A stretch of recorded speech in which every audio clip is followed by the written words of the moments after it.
Okay, so nou het ons kyk wat geestelike volwassenheid is en hoe geestelike groei lyk.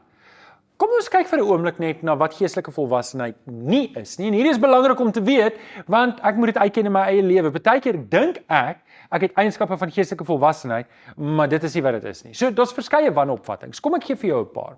Een is ouderdom. Die feit dat ek al jare en jare in die kerk is, en ek is dalk 60 of 70 of 80 of wat ook al my ouderdom is, en ek dink, maar ek is al so lank 'n Christen, so ek is geestelike volwassene. Nee, dis nie geestelike volwassenheid nie. Baie mense dink geleerdheid. Met ander woorde, ek het teologie geswaar, ek het 'n sertifikaat in teologie, ek het 'n graad in teologie, ek het 'n honeers, 'n doktoraal in teologie, maar my kopkennis maak my nie geestelik volwasse. Dit kan help, ouderdom kan help, geleerdheid kan my help, maar dit is nie geestelike volwassenheid in dit self nie.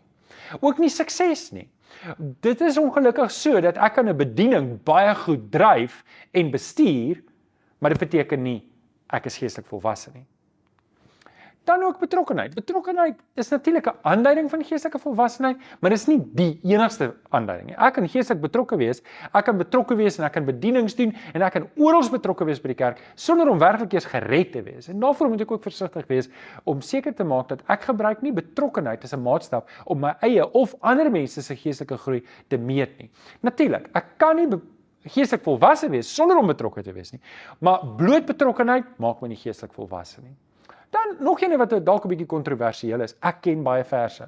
Weet jy, daar's mense wat 'n hoër IQ het. Hulle tel verse beter op. Hulle tel vinniger, hulle kan vinniger dit sê.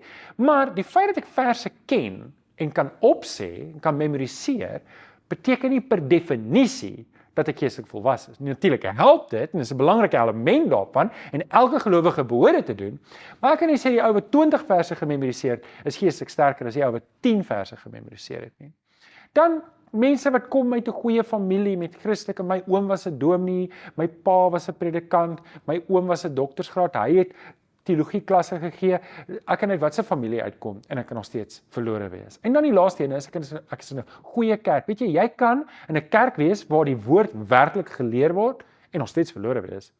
En daarom moet ek altyd my hart kyk. Dis nie die eksterne faktore. Die eksterne faktore sal uitvloeisels en simptome wees van my geestelike groei, maar dit is nie in dit self geestelike volwassenheid nie.